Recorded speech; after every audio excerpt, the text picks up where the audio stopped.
kiwi, start by using a paring knife. Remove the ends of the kiwi. That way you have a flat surface to sit your kiwi on. Take your knife blade and go between the skin and the kiwi itself. And then you slide that off. And continue doing it until you get all the way around. It may take some practicing, but you'll get it.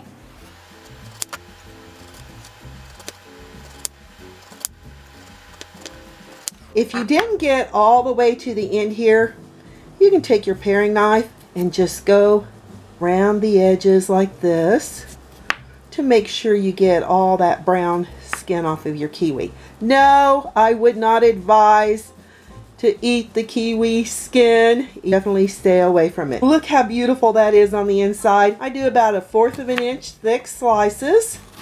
Keep your fingers back from the knife. Always be very, very careful when working with the knife. And then you have your beautiful kiwi slices.